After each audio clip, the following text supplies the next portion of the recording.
Hello दोस्त, नमस्कार, प्रणाम। अपने यूट्यूब चैनल पर आप सभी का स्वागत करती हूँ। आज आप लोग के बीच बहुत सुंदर, बहुत प्यारा छठ मैया का गीत लेके आए हैं दोस्तों। अभी छठ माँ का ही दिन आ गया है, तो छठी मैया का गीत आप लोग को सुना रहे हैं, आप लोग के मनोरंजन के लिए। और आप लोग का जो फरमाइश है, आप लोग कमेंट के माध्यम से बताइए। हम आप लोग के फरमाइश का गीत गाने का पूरा कोशिश करेंगे दोस्तों। आइए गीत को सुनाते हैं। पियावा जे गए पार देसावा, देवरू गईले कॉलेज, देवरू गईले कॉलेज। पियावा जे गए पार देसावा, देवरू गईले कॉलेज, देवरू गईले कॉलेज। पैया तोहरे लागिए ससुर जी, पटना जइहा जरूर, पटना जइहा जरूर।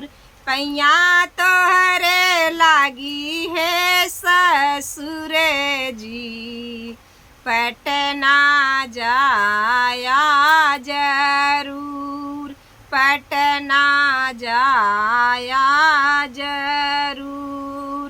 हुआ पर दौरा बिकाला, दौरा लइहा जरूर, सुपवा लइहा जरूर। हुआ पर सुपवा बिकाला, सुपवा लाया जरूर, सुपवा लाया जरूर।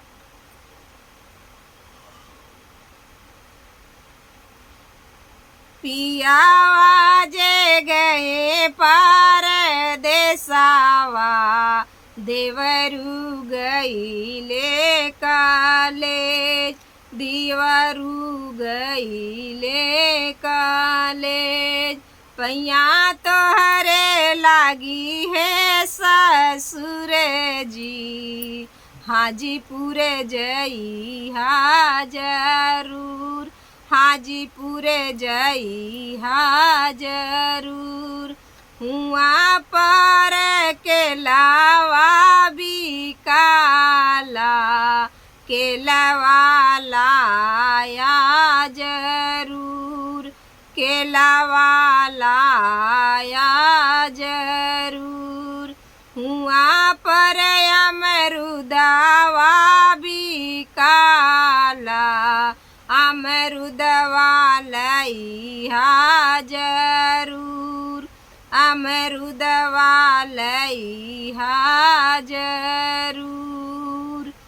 पियावा जे गए पार देसावा, देवरू गईले कॉलेज, देवरू गईले कॉलेज। पैया तोहरे लागी है जेठ जी, बक्सर जइहा जरूर, बक्सर जइहा जरूर। पैया तोहरे लागी है जेठ जी, बक्सर जाया जरूर, बक्सर जाया जरूर।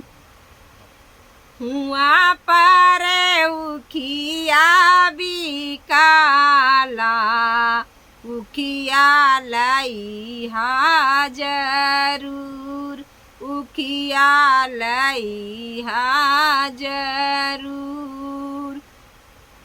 पियावा जे गए पर देसावा, देवरू गईले कॉलेज, देवरू गईले कॉलेज। पैया तोहरे लागी है जेठ जी, जौनपुर जइहा जरूर, जौनपुर जइहा जरूर। पैया तोहरे लागी है जेठ जी, जलालपुर जइहा जरूर, जलालपुर जइहा जरूर। हुआ पर चुनरी बिकाला, चुनरी लइहा जरूर, चुनरी लइहा जरूर। पियावा जे गए परदेसवा, देवरू गइले कॉलेज, देवरू गइले कॉलेज।